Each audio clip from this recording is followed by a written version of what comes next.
Welcome to today's historical deep dive into the mind of a man who rewrote the map of Europe with cannon smoke and sheer force of will.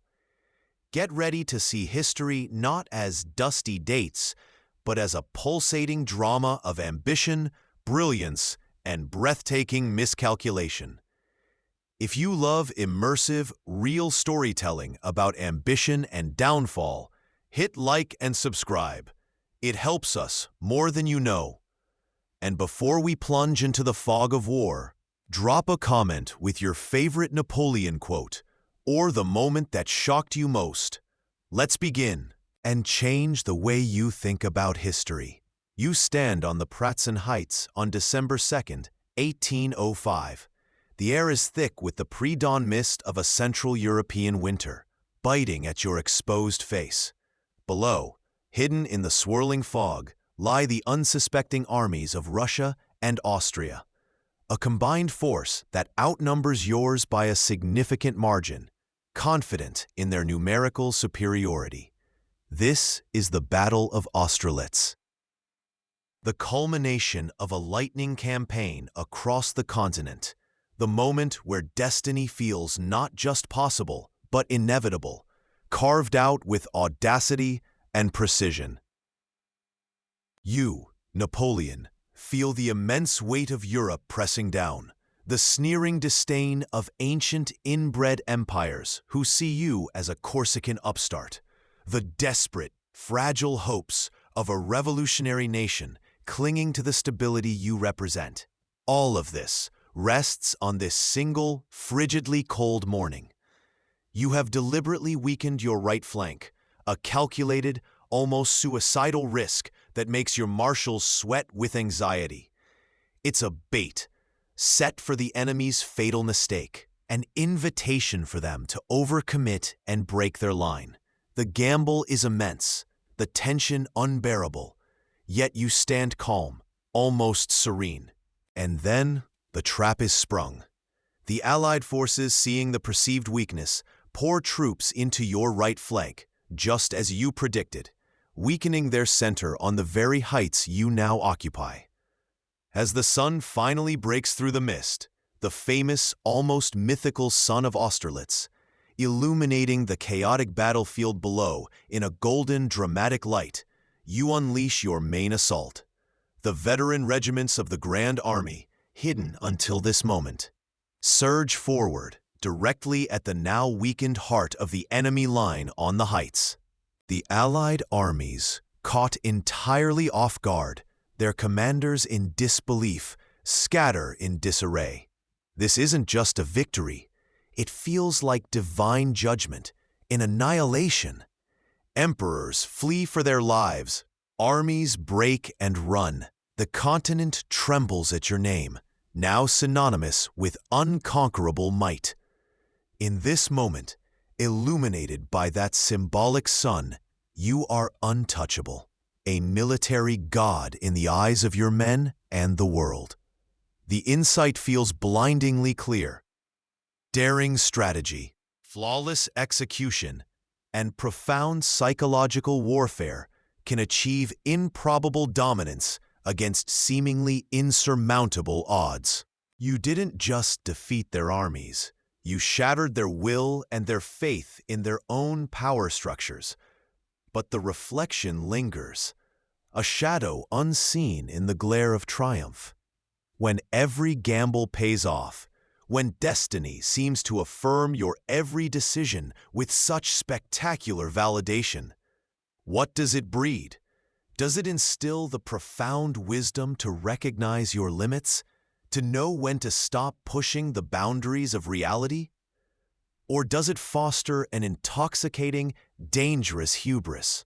The absolute conviction that you have none, that you are immune to failure. The euphoria of such absolute total triumph, achieved against all logic, can subtly blind you to the seeds of your own future downfall, convincing you that the rules of mere mortals no longer apply to the Emperor of the French. Ask yourself, was this peak brilliance or the first step towards inevitable ruin? What would you have done, standing in his boots, bathed in the Sun of Austerlitz, believing you held the world in your hand? Weeks before the sun would rise on your greatest land victory at Austerlitz, a different kind of shadow falls across the vast map spread before you. The news arrives, stark and brutal, carried on winds that mock your dominance of continents. Off the coast of Spain, near a cape called Trafalgar, your combined fleet, the hopeful anchor of your global ambitions, has been utterly, irrevocably destroyed. You, Napoleon, master of the battlefield, strategist supreme on solid ground, receive word that the waves belong to another. Horatio Nelson, with a daring maneuver and unflinching resolve, has annihilated your naval power. It wasn't just ships sinking, it was a lifeline severed. Your dreams of invading that persistent island enemy, Britain, dissolve like mist. Overseas colonies, crucial for resources and trade, are now unreachable, hostages to the Royal Navy. Your reach, which seemed limitless just moments ago, is suddenly confined, clipped at the shore. Your grand vision, once spanning oceans, is now corralled within the unpredictable, often hostile boundaries of Europe. This isn't merely a military defeat. It's a profound strategic lesson etched in salt water and blood. You commanded the land with unparalleled genius, reshaping borders with every march. But power, you learn now, is a complex, multi-dimensional beast. Dominance in one sphere, no matter how absolute, doesn't guarantee control in all. You mastered the intricate dance of armies, the logistics of continental warfare, but the wild, untamable sea remained beyond your grasp. Was it neglect, underestimation, or simply an unbridgeable gap in expertise?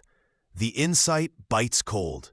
True strategic vision demands acknowledging limitations and ruthlessly adapting to them, not just doubling down on existing strengths. Ignoring what you cannot do, no matter how brilliant you are at what you can do, leaves a critical vulnerability. And history proves, with cruel repetition, that your enemies will inevitably find and exploit that weakness. Ask yourself, as the news of Trafalgar reaches your ears, even as you plan the campaign that will make you master of Central Europe, do you truly grasp the scale of what you've lost? That the roar of cannons on land cannot drown out the unforgiving silence from the sea? Or is the brilliance of Austerlitz a blinding light, obscuring the fatal flaw exposed off that distant Spanish coast? It's a tragic irony. You are about to dictate terms to empires, yet you are powerless to cross a mere 21 miles of water. The waves hold Europe captive, and you, the emperor, are their prisoner. You sit behind a massive desk, the polished wood reflecting the soft glow of countless candles. Around you are not bivouac tents or field maps stained with mud, but towering stacks of decrees, reports, petitions from every corner of an empire that now stretches further than any since Rome. This is your new battlefield, the palace, the cabinet room, the endlessly complex machinery of governance. The roar of cannons is a fading echo, replaced by the quiet scratching of quills and the urgent whispers of ministers. You are no longer simply General Bonaparte, directing maneuvers on a single brutal morning. You are Emperor Napoleon, the legislator, the administrator, the ultimate arbiter of law, finance, and even fashion for a continent you forcibly reshaped. The adrenaline of the charge is gone, replaced by the grinding, persistent pressure of keeping a vast, sprawling entity from crumbling under its own weight. You sign hundreds of documents daily, appoint mayors and prefects, pore over budgets, negotiate treaties, and constantly police the volatile populations you've brought under your sway. This is the often overlooked truth of empire. It is built with military genius, yes, but it is maintained day by relentless day through tedious administration and complex diplomacy. Skills that require patience, negotiation, and an almost obsessive attention to detail. Qualities often distinct from the swift, decisive action that wins battles. Your strength lay in seeing the battlefield with crystalline clarity and acting with lightning speed. Running an empire, however, is less like a single glorious charge and more like tending a vast, intricate garden, requiring constant, varied work. You find increasingly tiresome, perhaps even beneath the notice of a mind that has conquered nations. Here lies a potent and perhaps tragic irony. The skills that rocket you to the pinnacle of power are rarely sufficient to keep you there. The conqueror must become the governor. The strategist must become the statesman. Without adapting your leadership style from the sharp, singular focus of military command to the broad, multifaceted demands of civil administration, the very foundations of your dominance remain as brittle as glass, vulnerable not just to external armies, but to the slow decay of internal neglect. Ask yourself, is the ability to take power the same as the ability to wield it wisely, patiently, and consistently?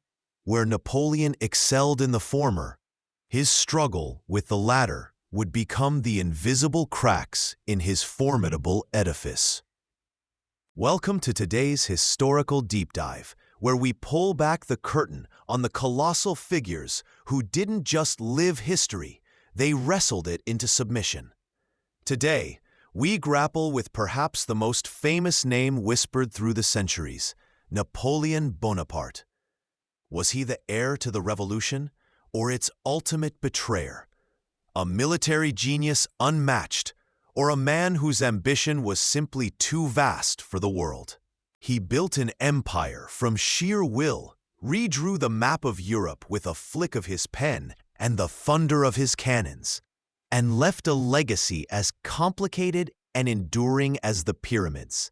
His story is a masterclass in leadership, strategy, and the intoxicating, dangerous ascent to absolute power. It's the tale of a man who aimed for the sun, and for a time, seemed to grasp it. If you love immersive, real storytelling about ambition and downfall, hit like and subscribe. It helps us more than you know. It tells YouTube you want more deep dives like this. Drop a comment with your favorite Napoleon quote or the moment that shocked you most.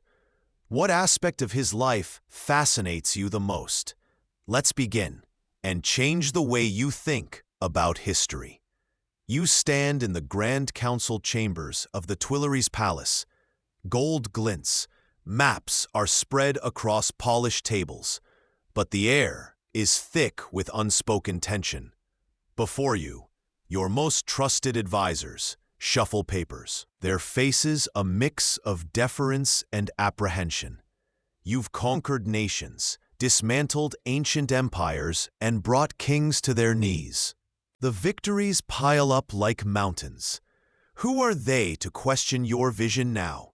There is Berthier, meticulous, indispensable logistical genius, but a military mind utterly dependent on yours. He presents facts, figures, and supply lines with quiet competence, but offers no strategic challenge, only meek agreement. Beside him sits Talleyrand, the limping, wily diplomat, his face a mask of impassivity. You know his loyalty is a fragile thing, tied only to the shifting winds of power. His advice is subtle, laced with self-interest, and carries the faint scent of betrayal you can never quite wash away. And then there is Fouché, your police minister. You rely on his web of spies and informants, his brutal efficiency in silencing opposition. Yet you know he is utterly untrustworthy, a viper you keep close only because he's a viper you can see. Increasingly, their caution grates on you. Their worries about finances, logistics, potential opposition, they feel like sand in the gears of your magnificent war machine. After Austerlitz, Jena, Friedland, after forcing emperors and czars to the peace table, the mere suggestion of restraint feels like an insult. You are Napoleon. You do not pause. You do not retreat. You advance. The scene tightens. A minister, perhaps one known for his careful administration rather than battlefield glory, clears his throat. He speaks hesitantly, outlining the risks of a new, ambitious undertaking, maybe a full-scale invasion of Spain, or the stringent, crippling enforcement of the continental blockade across all of Europe. He speaks of resources stretched thin, of growing resentment, of the potential for unforeseen complications. His words are sensible, grounded in reality, and utterly contrary to the grand design crystallizing in your mind. Your eyes fix upon him. They are cold, devoid of warmth or acknowledgement of his counsel. Your silence stretches, heavy and absolute.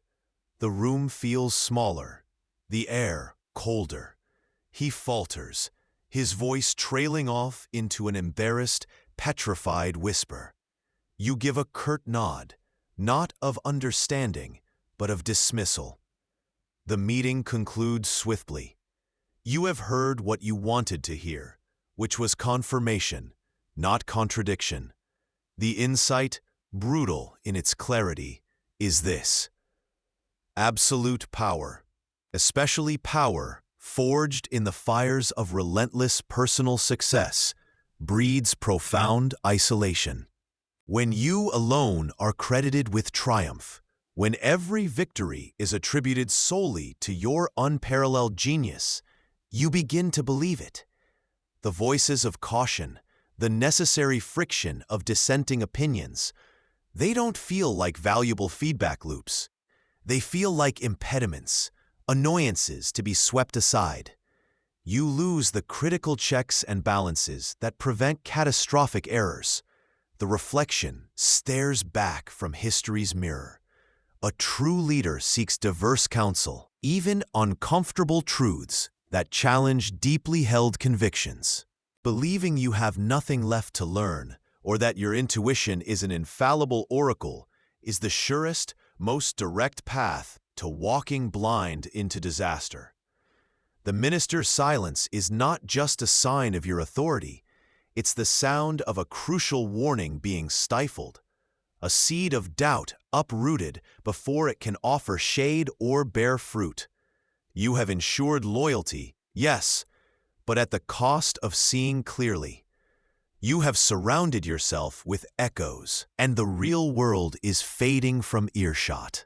As the dust settles on the grand experiment, the ambition that redrew maps and shattered empires, what remains is not just a legacy of conquest, but a profound human story about the nature of power itself.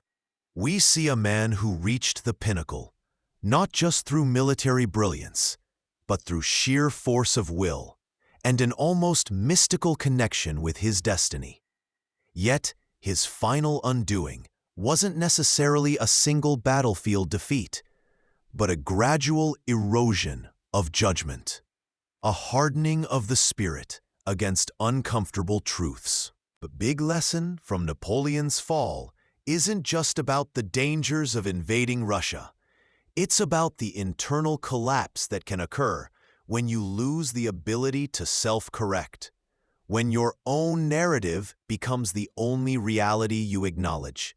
When success insulates you from criticism, you become dangerously vulnerable to your own blind spots. The wisdom we gain from studying history honestly is the understanding that even the most extraordinary figures are subject to fundamental human frailties. The need for genuine counsel, the capacity for self-deception, the corrosive effect of unchecked power. Napoleon believed he could shape the world entirely to his will, but the world, and eventually his own isolation, proved larger. Reflect on the weight of ambition. What are you willing to sacrifice in its pursuit? What voices do you listen to? And perhaps more importantly, which do you silence? In the end, it wasn't the battlefield that defeated him. It was believing he couldn't lose. You look at Spain, a kingdom ostensibly allied with you, but weak, stagnant, ruled by a squabbling, ineffective Bourbon family. You see not a friend, but a vulnerability, a potential gap in the continental system, a southern flank exposed, an easy opportunity. You will replace this decaying regime with your own blood, your brother Joseph, securing your border, tightening the economic noose around Britain. It will be finished in 2 months, you declare, the words carrying the weight of countless swift victories. You are confident, perhaps arrogantly so. Troops march into the Iberian Peninsula, not as invaders initially, but supposedly as allies en route to Portugal. You orchestrate a family squabble of epic, operatic proportions, leveraging their internal dysfunction until you hold the keys to the kingdom. King Charles IV abdicates under pressure. Ferdinand VII is lured away to Bayonne and coerced into renouncing his claim. The Spanish crown, this ancient symbol of power and empire, seems to fall into your lap like ripe fruit.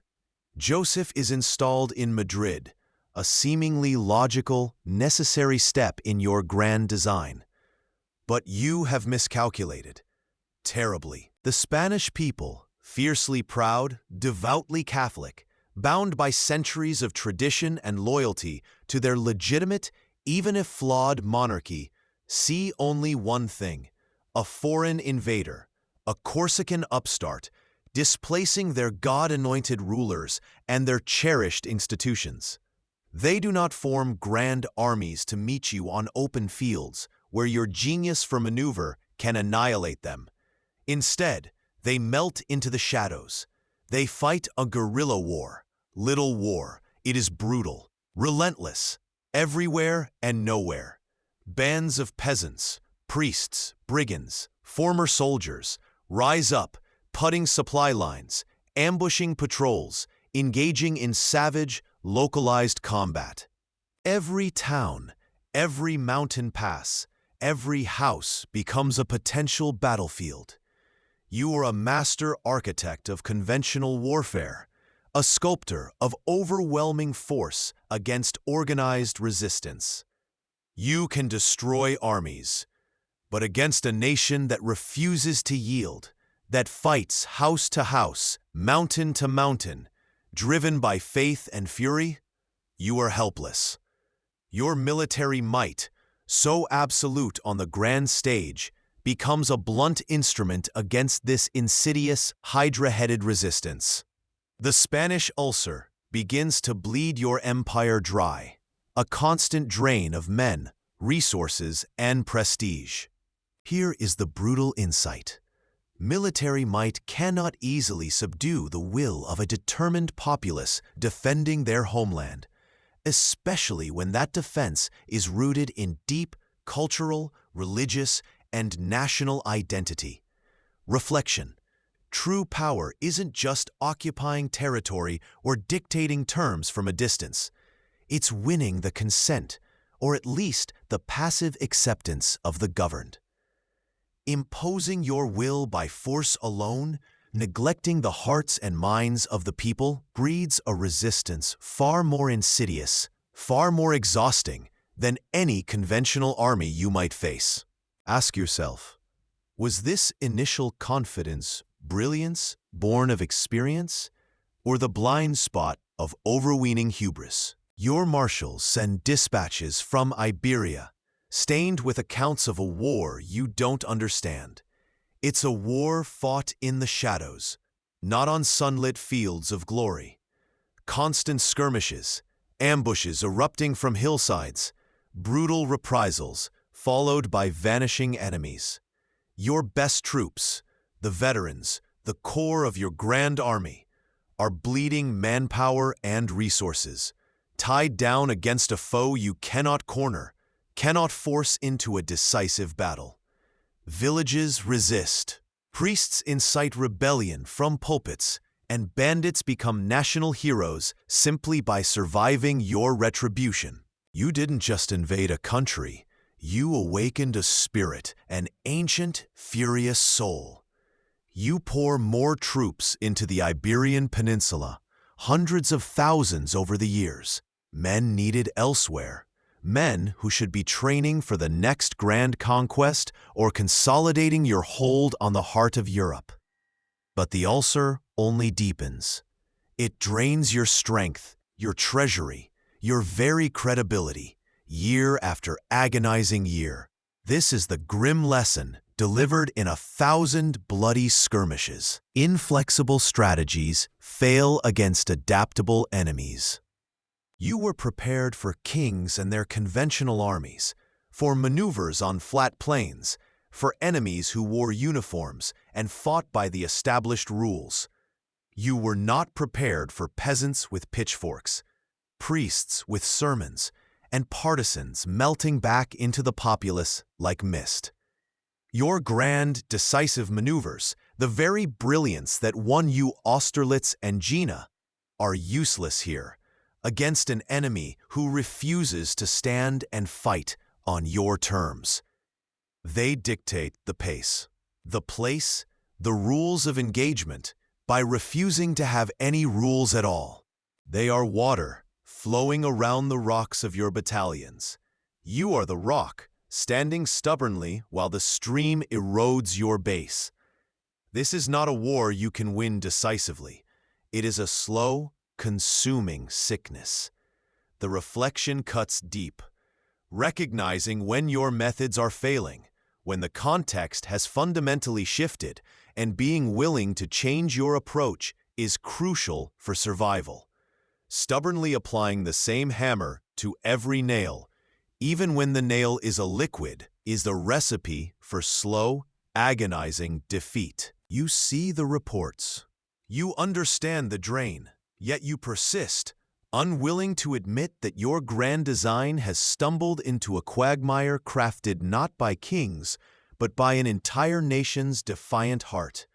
Ask yourself, when do you double down on a failing strategy, and when do you acknowledge the need to pivot, no matter the cost to your pride? You survey the map of Europe, a vast tapestry of nations woven by your will. Armies move like pieces on a chessboard at your command. Capitals fall. Empires rise and crumble under the weight of your marching boots. The land is yours, carved and shaped by unprecedented military genius. But look beyond the coasts, to the endless, churning expanse of the ocean. There lies a world you cannot conquer, a power you cannot break. The sea is not a highway for your ambitions, but a cage, holding you within the bounds of the continent, while your most formidable enemy sails unimpeded across the globe. This absence, this crushing lack of a truly dominant navy, is a constant ache. You pour resources, men, and brilliant minds into land warfare, perfecting the art of the corps d'armée, the lightning campaign. Yet, across the narrow channel, Britain thrives, untouchable. Its economy fueled by global trade, protected by the mightiest fleet the world has ever known. Your dream of planting the tricolor on British soil remains just that, a frustrating fantasy. The immense camp gathered at Boulogne, tens of thousands of soldiers poised for invasion, becomes a cruel monument to this naval impotence, a testament to the barrier you cannot breach. It stands ready, watching the waves, while the British ships patrol, serene in their dominance. Your inability to project power across the oceans cripples your strategic options. You cannot effectively protect your own trade routes, leaving your economy vulnerable to crippling blockades.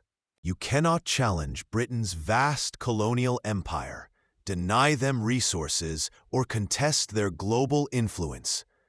While you rearrange the map of Europe, they expand their reach into India, the Americas, Australia, building an empire that will outlast yours. The sea for them is liberty and power. For you, it is a frustrating limitation. This reveals a fundamental truth you grapple with. Neglecting a crucial domain of power, even one you perceive as secondary to your primary strength, leaves a gaping weakness that your enemies will exploit. Your continental dominance, absolute as it is, exists within borders defined by British naval supremacy. They are free to maneuver, supply their allies, and strike at your periphery because you lack the means to stop them at sea.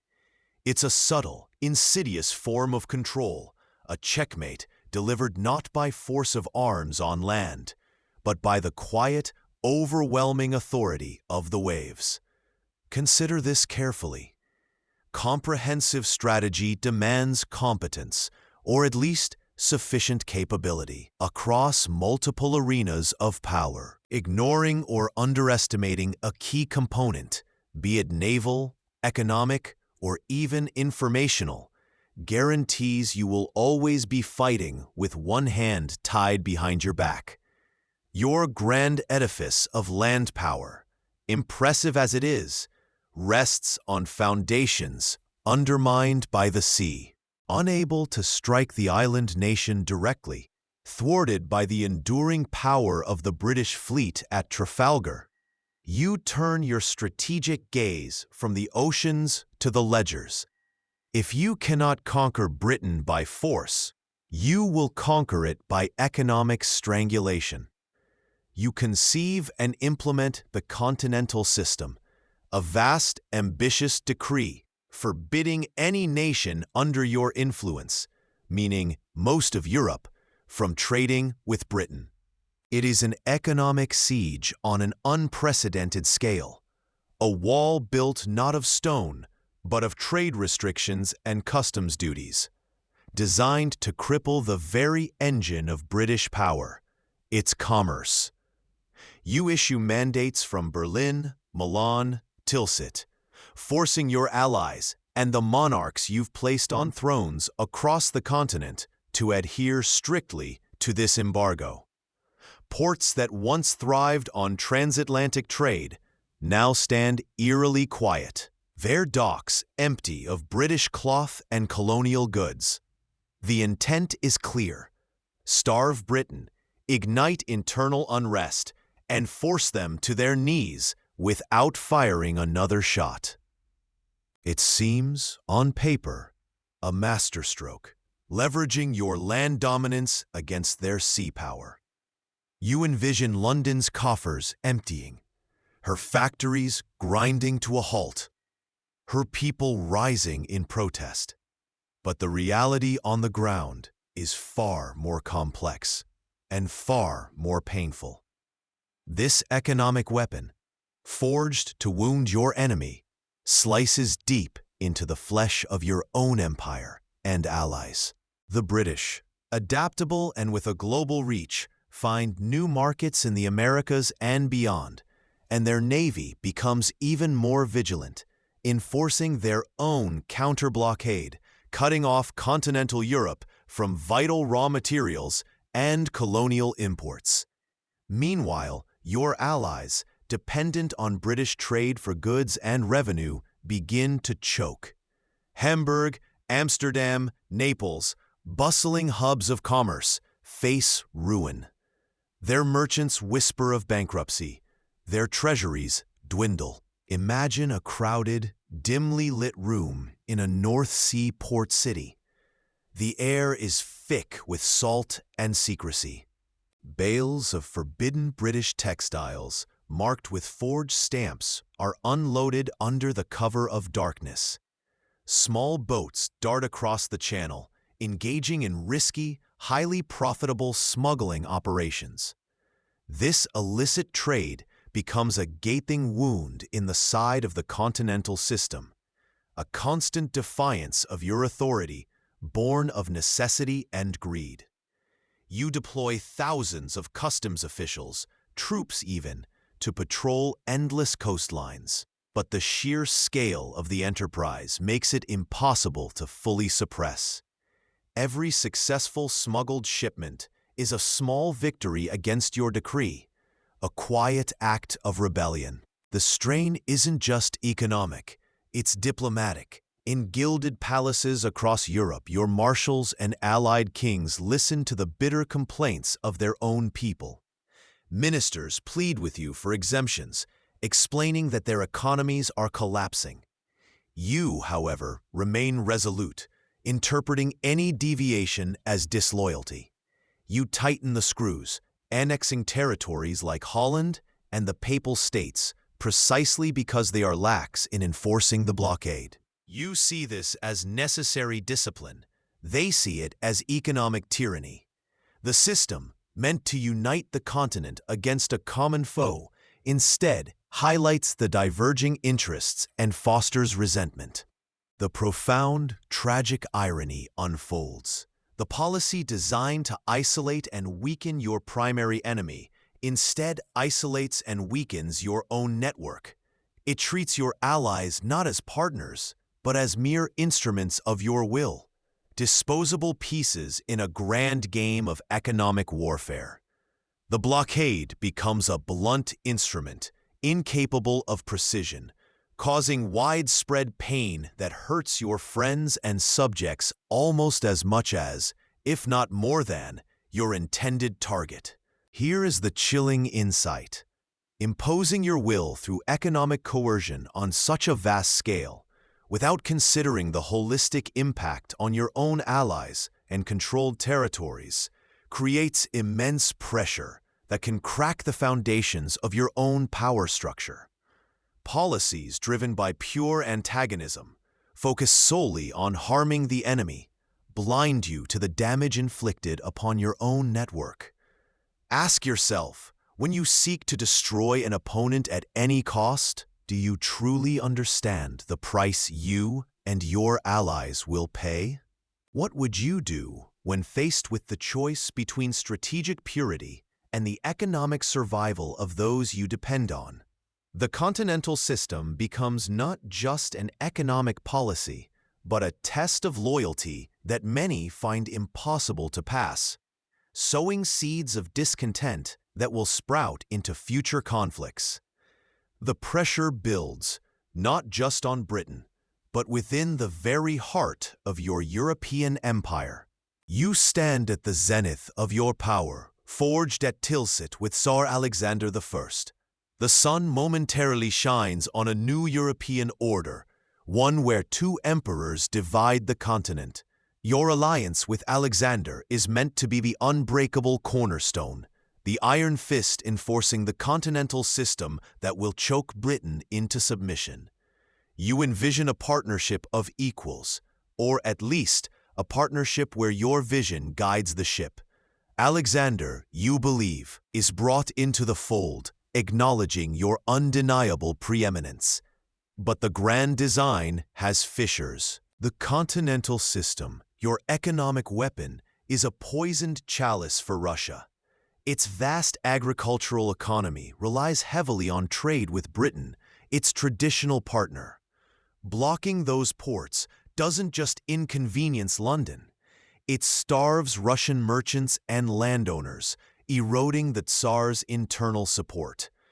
Every shipload of timber or grain unsold, every ruble lost, is a silent accusation against your alliance.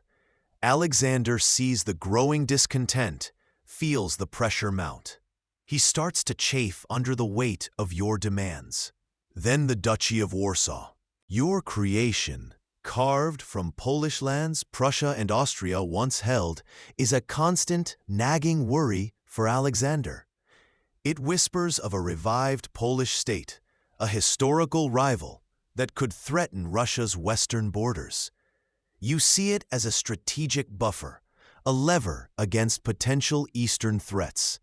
He sees it as a loaded pistol pointed at St. Petersburg, a violation of the spirit of Tilsit, regardless of any assurances you offer.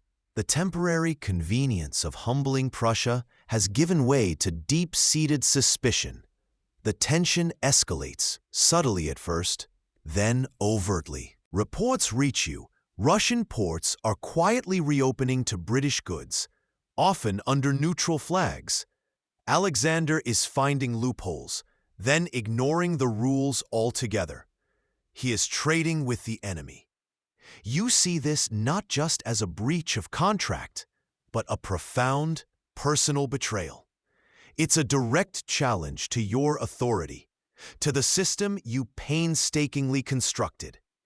It's like your chess partner, having agreed to play by your rules, suddenly sweeps his pieces off the board and declares a different game. The communication between Paris and St. Petersburg grows colder, more formal. Diplomatic notes, once effusive with shared vision, become terse and demanding. Each message is a parry and thrust, revealing the widening chasm between the two emperors. You demand adherence. He offers excuses, counter-demands, assertions of sovereignty. The bond forged on a raft in the middle of a river at Tilsit is now being stretched taut, threatening to snap. Here is the brutal insight. Alliances based on temporary convenience, on shared enemies or forced submission, are inherently unstable. They are like ropes made of sand. The moment the external pressure point, in this case Britain, shifts, or the cost of maintaining the alliance becomes too high for one party, those partnerships will inevitably break. You sought to dictate terms, to treat Alexander less like an equal partner and more like a subordinate within your grand design. This leads to a stark reflection. Maintaining true, lasting power requires more than just military might or diplomatic skill. It demands nurturing relationships, understanding the genuine needs and fears of your allies, finding common ground rather than simply dictating terms from a position of strength. Treating partners as mere pieces on your chessboard breeds resentment, a quiet defiance that, given the chance, will blossom into open hostility. Ask yourself, was your vision of a unified continent so blinding that you failed to see the mounting pressure on your most vital ally? Or did you simply believe your will alone was enough to hold the empire together, even when its foundations were crumbling? Infuriated, Tsar Alexander's defiance feels like a personal betrayal, a crack in the carefully constructed facade of your continental system. And Spain, that Spanish ulcer continues to bleed resources and men, a nagging failure you try to ignore. But your mind, ever restless, ever ambitious, sees only one path forward. Russia must be brought to heel. Your solution? Overwhelming force. You conceive of an army unlike any ever assembled on European soil. A mosaic of your empire's power. French veterans, German contingents, Italian soldiers, Polish cavalry, Dutch engineers, over 600,000 men, the Grande Armée. Its sheer scale is meant to be a declaration, a shockwave felt across the world. Picture the scene. Mile after mile of marching men, glinting bayonets, rumbling cannons, supply wagons groaning under impossible loads, stretching to the horizon like a metal river pouring into the vast, indifferent Russian plains. It is a sight of terrifying beauty, the ultimate expression of Napoleonic will. You are certain of the outcome. Such numbers, combined with your tactical brilliance, must surely force Alexander into a decisive battle near the border. A quick engagement you will undoubtedly win, compelling a swift surrender. The logistical challenges are, of course, immense. Moving and feeding 500,000 soldiers and their animals is an undertaking of unprecedented complexity. But you believe the speed of your advance and the promise of seizing Russian supplies will mitigate these issues. You are Napoleon. Logistics bend to destiny, just as armies do. Here is the surprising truth, the brutal irony. The very scale intended to guarantee victory becomes the seeds of ruin. This colossal army is not a finely tuned instrument, but a clumsy, sprawling behemoth. The sheer weight of its mass crushes the infrastructure needed to support it. Roads disintegrate, supply lines become impossibly long and vulnerable. What seemed like an unstoppable force is, in reality, desperately fragile, dependent on a constant flow of resources that the barren, vast Russian landscape simply cannot provide. The insights you gained maneuvering smaller, swifter armies seem to vanish in the face of this monstrous scale. Logistics, previously a supporting player, steps onto center stage as the ultimate implacable foe. Ask yourself, at what point does power become a burden? Was this assembly brilliance, a display of unparalleled logistical capacity? Or was it hubris, believing that the rules of war and supply could be rewritten by sheer ambition and the weight of numbers alone? The reflection is chillingly clear. The bigger the enterprise, the greater the complexity and the risk. Overconfidence in the power of sheer force, without meticulous, adaptable planning for the practical realities of execution, the mud, the distance, the empty storehouses, can turn your greatest asset into your biggest liability. You stand at the head of the mightiest army in history, but it is already, unbeknownst to you, beginning to consume itself. You cross the Niemen River in June 1812, a human tide of over 500,000 souls, the Grande Armée at its zenith.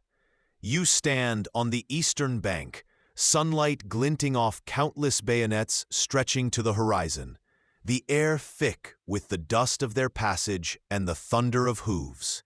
You expect resistance, a border skirmish, perhaps even the first of the great battles you crave, a swift, decisive blow to bring the Tsar to terms before winter's breath can even be whispered. But the Russians aren't there. They retreat.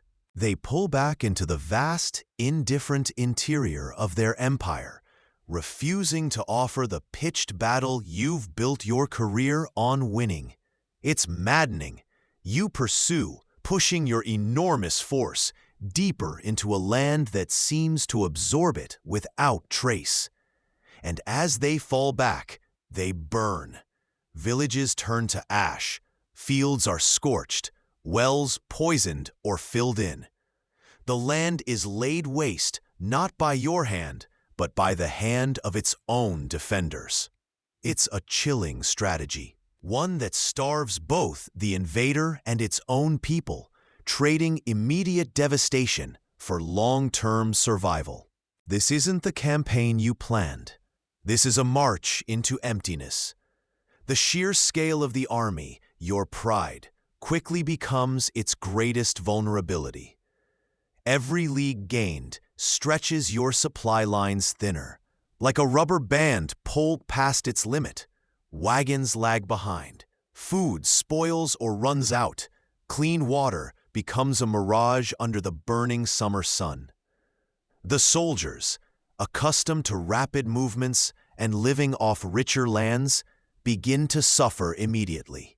You see them dropping, not to cannon fire or musketry, but to heat stroke, dysentery, and sheer exhaustion. The polished uniforms grow ragged, faces hollow. Discipline, the bedrock of your military success, erodes with every starving mile. Looting becomes rampant, not out of malice, but desperation. Desertion rates climb steadily, a silent hemorrhage of strength. The vibrant, confident army that crossed the Niemen is beginning to fray at the edges, kilometer by grueling kilometer. The promised swift campaign is turning into a horrifying slog through a deserted land, an enemy you can't seem to catch, let alone corner. Your tactical brilliance, honed on the battlefields of Europe, means nothing when the enemy refuses to fight.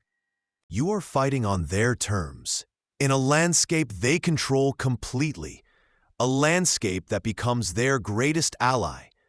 This is the brutal insight delivered by the relentless Russian sun and the endless road, fighting in a theater where your enemy holds all the non-military advantages, distance, climate, willingness to sacrifice their own territory, can completely negate your strengths. The Russians are trading space for time, and you are falling into their trap with every step forward, pursuing an enemy who refuses to be caught, who melts away like mist, leaving only desolation behind. Ask yourself, when does pursuit become suicide? At what point does the refusal to abandon a failing strategy, born of pride and impatience for a quick win, turn ambition into a fatal flaw? What would you have done, standing in his boots, watching your seemingly invincible army wither before it had even fired a decisive shot?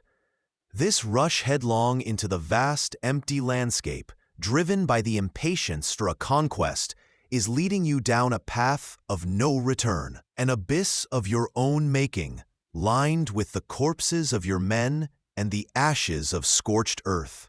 Strategic patience, the ability to adapt when the enemy refuses the expected script, appears now infinitely more valuable than the brute force of 500,000 bayonets marching into nowhere. September 1812. You stand on the fields of Borodino, just 70 miles from Moscow. This is it, the moment you've craved, the grand pitched battle the Russians have so long avoided. Commander Kutuzov has finally drawn a line in the sand. You deploy your Grande Armée, confident this day will break the Russian will, shatter their forces, and open the path to the ancient capital. The air crackles with tension, pregnant with the dawn of battle. But this fight will be unlike any you have orchestrated before. The sun rises to reveal a landscape ready to bleed. The battle begins not with swift maneuvers and decisive flanking actions, but a monstrous, sustained exchange of artillery fire, a grinding, frontal assault against heavily fortified positions. Redoubts change hands multiple times. Battalions march into hurricanes of grape shot. Cavalry charges shatter against unbreakable squares, only to be decimated by flanking fire. It is a meat grinder of unprecedented scale. Hours bleed into each other, marked only by the relentless roar of cannons and the screams of the wounded. You pour reserves into the fray, desperate for the breakthrough. But the Russian lines bend. They do not break. As dusk settles, the field is a tableau of unimaginable horror. Smoking earth, splintered trees, and bodies, tens of thousands of bodies, lie piled in gruesome heaps. The smell of blood, sweat, and burnt powder is overwhelming, a sickening perfume of mass death. Your troops, though they hold the ground hard-won at terrible cost, are utterly exhausted, their faces etched with shock and the vacant stare of those who have seen too much. The Russian army, though battered, retreats in order the following day, their core still intact, their spirit unbent. This is your victory. You have claimed the field, but look at the cost. Your army, the instrument of your will, is bled white. Regiments are skeletal remains of their former selves. This is the cruel irony of Borodino, a tactical victory that functions as a strategic defeat. You won the battle, yes, but you lost the vital strength needed to sustain the campaign, to effectively occupy Moscow, or to pursue and destroy the retreating enemy. This battle wasn't a decisive checkmate. It was a mutual act of self-mutilation where your wounds proved fatal to your ultimate objective. Here is a profound, chilling insight. Sometimes, winning is the worst possible outcome if the price cripples you. Borodino teaches that sheer, brutal attrition can achieve what clever tactics sometimes cannot, neutralizing an enemy's strength by forcing an unsustainable exchange of blood and treasure. The surprising detail? Despite the horrific casualties on both sides, likely well over 70,000 combined, Napoleon himself seemed strangely detached during parts of the battle, perhaps overwhelmed by the scale of the carnage, or perhaps recognizing even then the hollowness of the triumph unfolding before him. Ask yourself, faced with that smoking landscape, knowing the terrible cost and the enemy's stubborn survival, would you recognize this victory for the trap it truly was? Would you understand that winning the battle but losing the army is the ultimate strategic failure? Knowing when a victory is too costly is perhaps the hardest judgment a leader must make, a judgment that hangs heavy over the Borodino field. You march into the grand city, the culmination of months of grueling pursuit. Moscow. It stands before you, not as a prize to be claimed, but as a funeral pyre. Smoke chokes the air, a thick, acrid haze clinging to everything. The streets are eerily empty, a ghost town stripped bare. Where are the people? Where are the supplies your weary army desperately needs? They are gone, vanished like the Russian army that melted away before you. This is no surrender. This is scorched earth on a scale you've never witnessed. They haven't just abandoned their ancient capital. They've torched it, brick by painstaking brick, house by house. You see the Kremlin rising through the smoke, an island in a sea of flames, the ultimate symbol reduced to a heartbreaking, useless spectacle. The grand prize you fought for, the heart of Russia you intended to capture and hold, is turning to ash in your hands.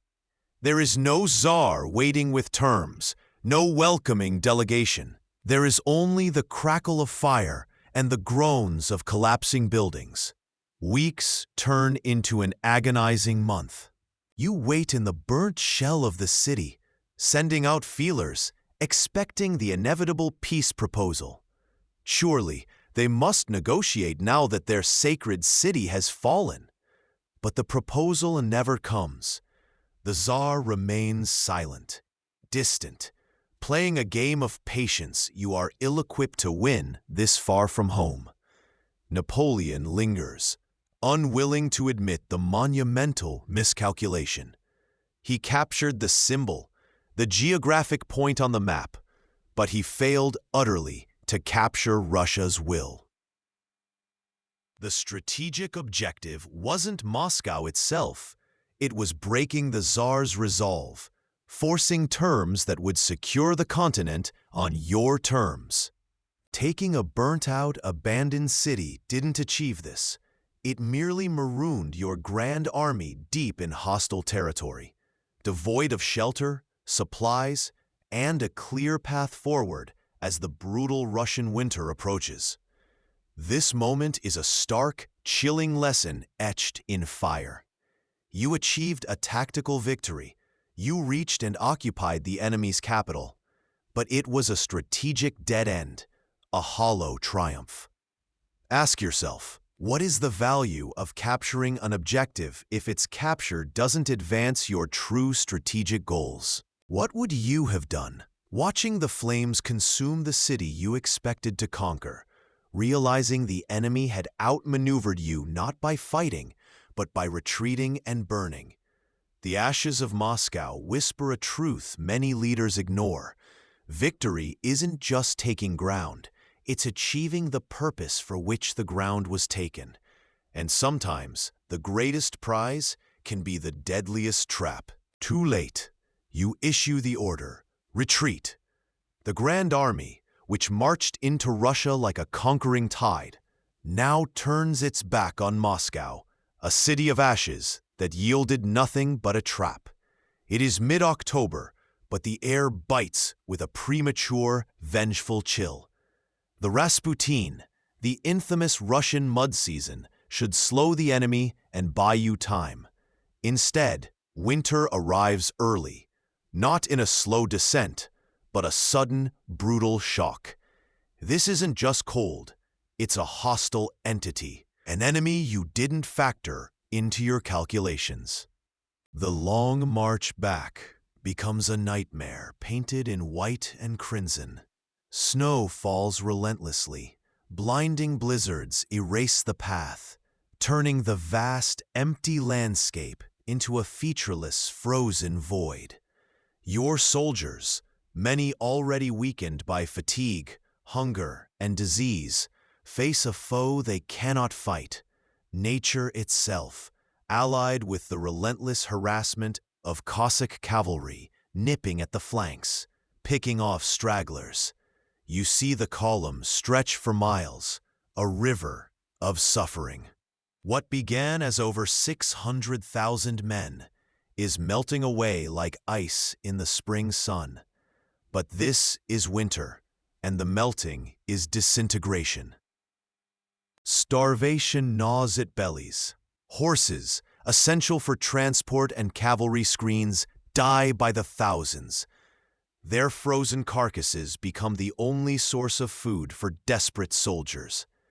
Frostbite turns limbs black, forcing amputations with crude tools, or leaving men to hobble until they collapse. Disease, the constant companion of armies, flourishes in the weakened ranks. The scene is a frozen hellscape.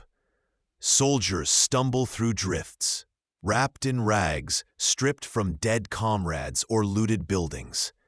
Discipline evaporates. Rank means little when faced with overwhelming cold and hunger.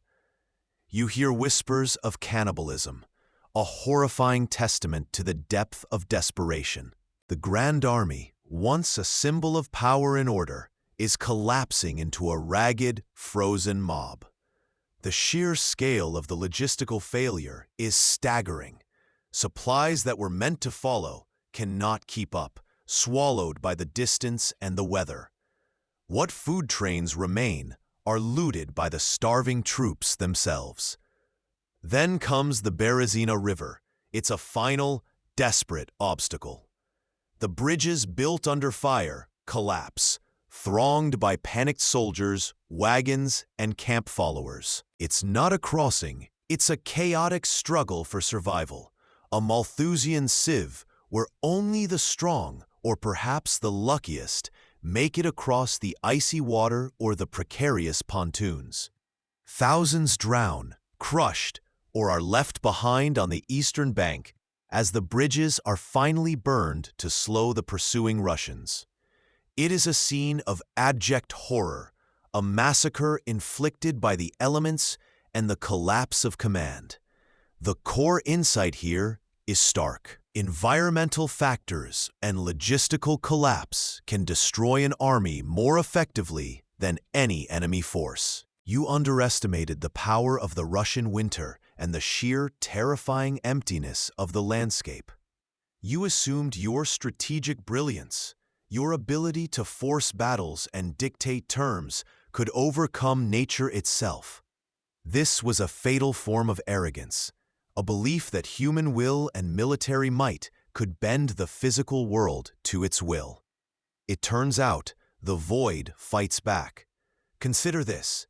History often focuses on grand battles and strategic maneuvers.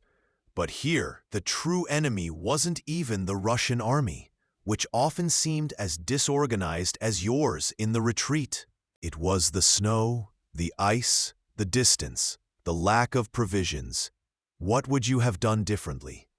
Could you have predicted this confluence of disasters? Or does this reveal a fundamental blind spot in even the most brilliant minds? The hubris of believing you can conquer nature. It's a chilling reminder that logistics and humility before the elements are as crucial to military success as tactics and strategy. Ignoring the practical realities of the environment is a swift, brutal path to destruction. The biting Russian wind whips past the sleigh as you race westward. The creak of the runners on the frozen ground is a lonely sound, a stark contrast to the clamor of battle or the exhausted shuffle of hundreds of thousands of retreating feet. Your feet are warm, bundled in furs, moving rapidly towards Paris. Behind you lies a catastrophe, a frozen wasteland littered with the dead, the dying, and the simply broken remnants of the Grande Armée. You are abandoning the wreckage, leaving the men who followed you across Europe to fend for themselves in the brutal, indifferent grip of winter. This isn't retreat. It's a strategic extraction of the commander-in-chief, a grim race against time and treason.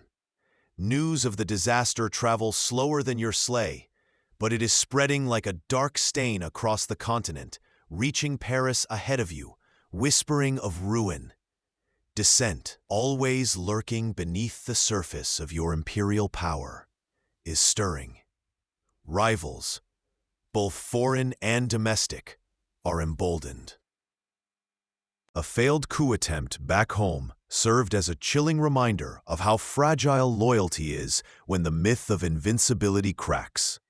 You know, with bone-deep certainty, that your survival and the very possibility of salvaging anything from this catastrophe depends on reaching Paris, reasserting control, raising new armies from the ashes of the old, and preparing for the inevitable coalition that will soon descend upon France. This journey is the embodiment of brutal pragmatism. Every mile puts more distance between you and the suffering you left behind, but it brings you closer to the levers of power, the only tools you have left to rebuild. You are making a choice. Abandon the men to save the empire and yourself. It's a calculation of national survival, perhaps, but it comes at an immense moral cost. The bond of loyalty, forged in countless victories and shared hardships, is being severed in the frozen wastes. The emperor who promised glory and brought ruin now flees while his soldiers freeze. It is a necessary move, your strategists would argue, to ensure the state endures, to fight another day. But what kind of state is left? What kind of loyalty can be expected when the leader abandons his flock in their hour of greatest need? This choice, made in the desperate chill of the Russian retreat, lays bare the core of your leadership. Prioritizing self-preservation and political viability over the immediate fate of your loyal followers is, in certain cold strategic analyses, defensible. You cannot raise new armies from a Russian snowdrift. You must be where power resides. Yet it leaves a lasting stain on your legacy, a shadow that even future victories cannot entirely dispel.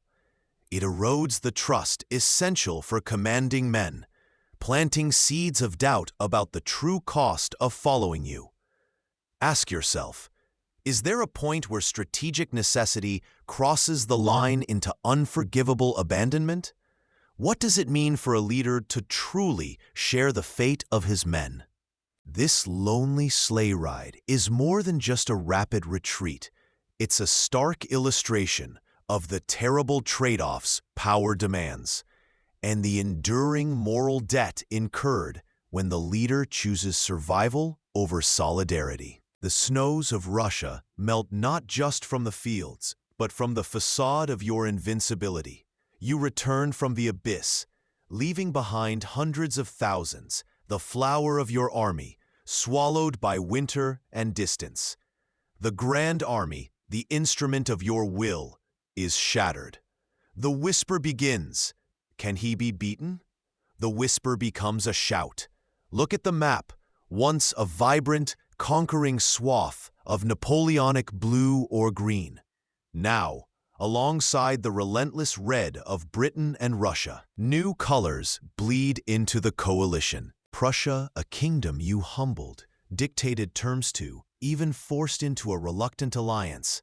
Friedrich Wilhelm III, spurred by national fervor and sheer survival instinct, defects. They signed the Convention of Torregon, effectively leaving your side, aligning with the Tsar. This is more than just a military shift. It is a profound political betrayal, a former vassal turning predator. Austria, your father-in-law's empire, watches, calculating. Metternich, your seemingly loyal ally and negotiator, plays a double game, positioning Vienna not as an ally, but as a potential mediator, a position of neutrality that is itself a threat. They wait, watching your weakness, assessing the odds of joining the growing chorus against you. The dominoes fall. States within the Confederation of the Rhine, your German buffer zone, feel the tremor of your instability. They see the wreckage returning from the east, the hollowed-out regiments. The burden of the continental system, that economic war meant to strangle Britain, has choked their own economies for years. They tire of providing troops for your endless campaigns, resources for your insatiable demands. Bavaria, Württemberg, Saxony, their loyalty, once fervent or pragmatic, begins to fray. Defections, small at first, then larger, signal a continent weary of your dominance, sensing the moment for liberation. You, Napoleon, are relentless. You immediately set about raising new armies. The call goes out across the empire. But the veterans, the men who marched from Marengo to Austerlitz, from Jena to Wagram, are gone. The snows took them.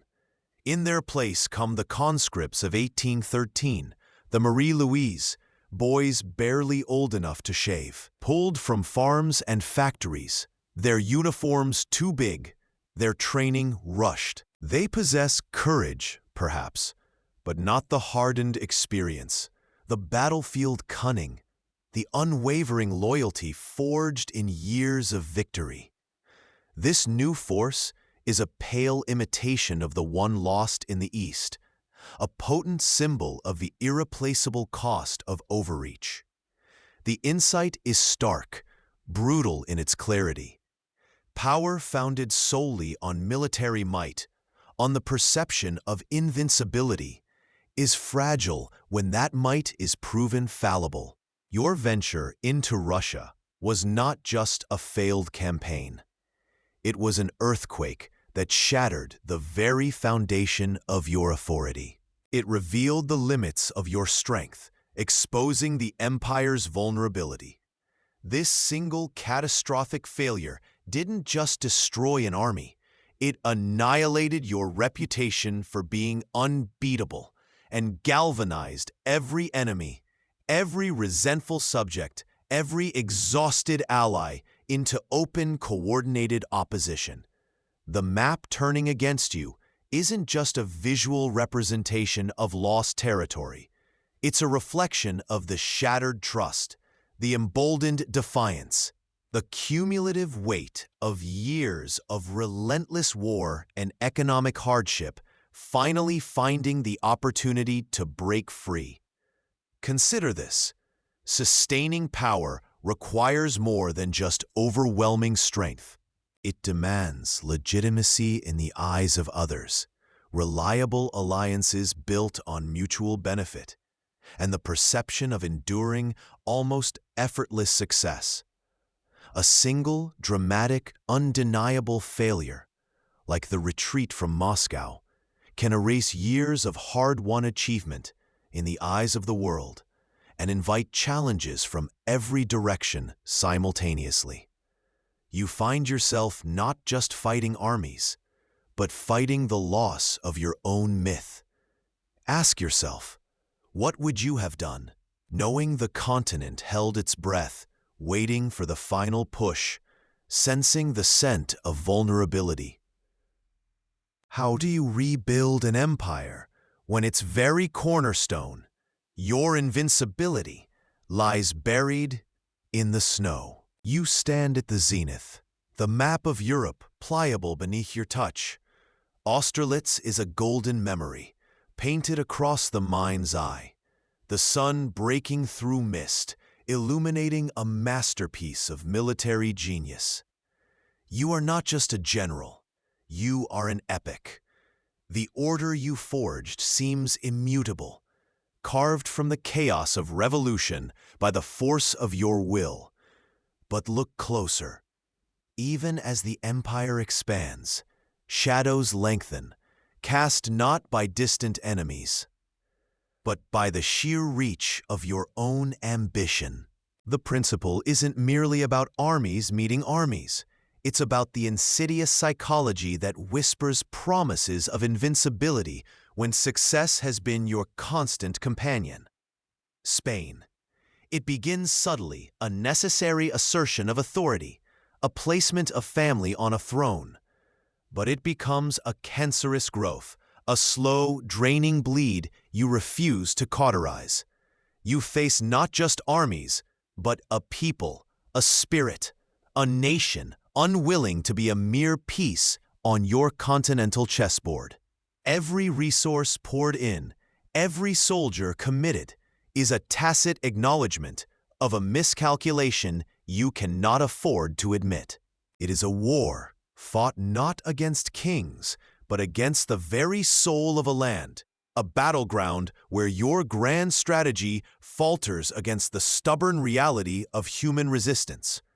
Was this strategic necessity, or the hubris of believing you could impose your will on any soil? Ask yourself, would you have pulled back, accepted the cost, or pressed on, convinced that retreat was unthinkable weakness?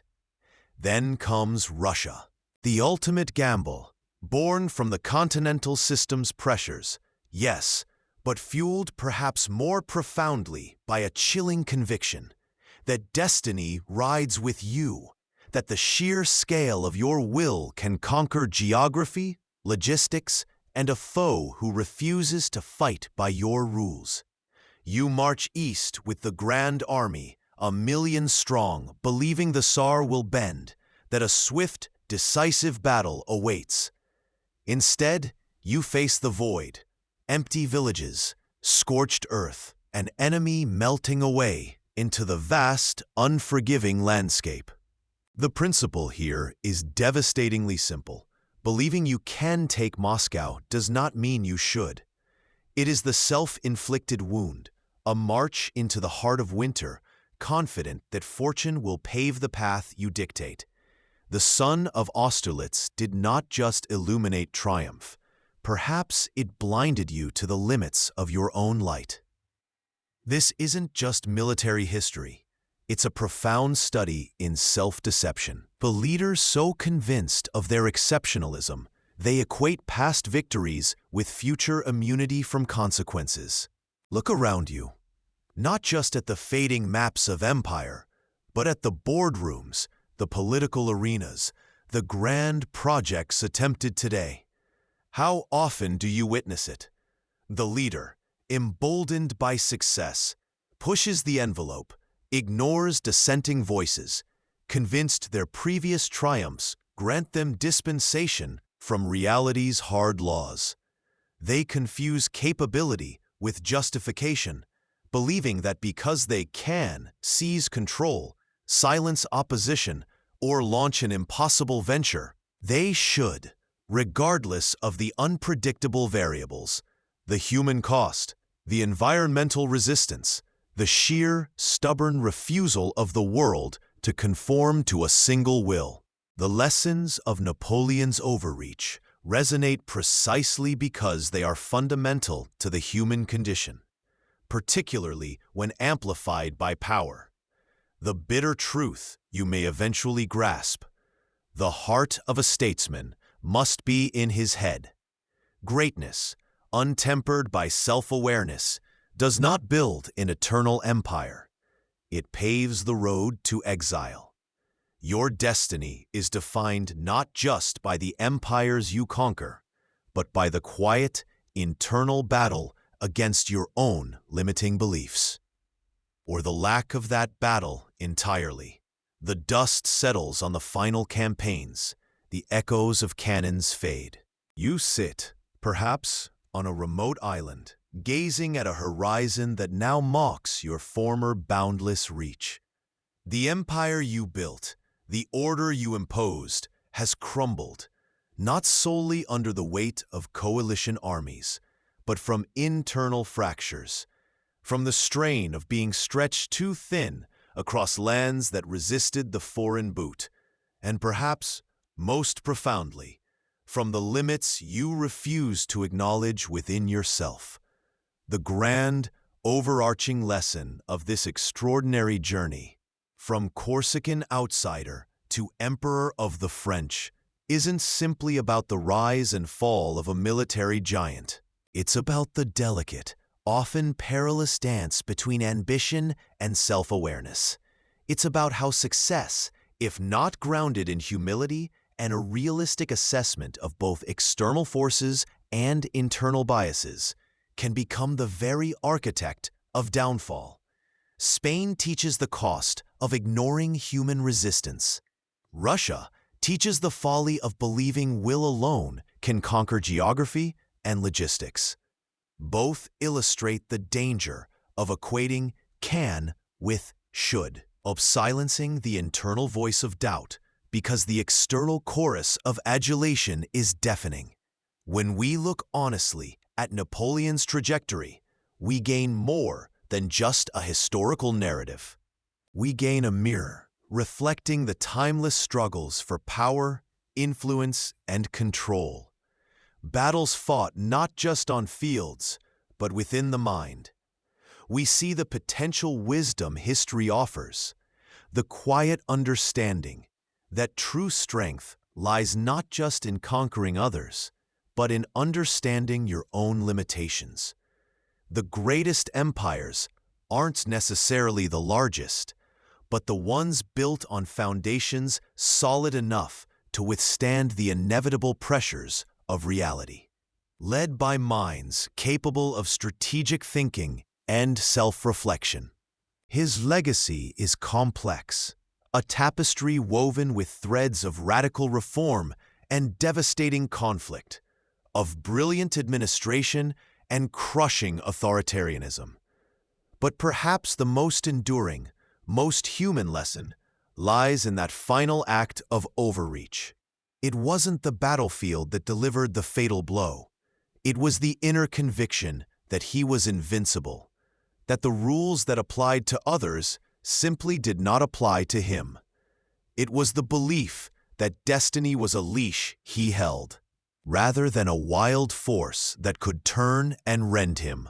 In the end, Napoleon wasn't just defeated by his enemies. He was defeated by his own unchecked belief in his infallibility.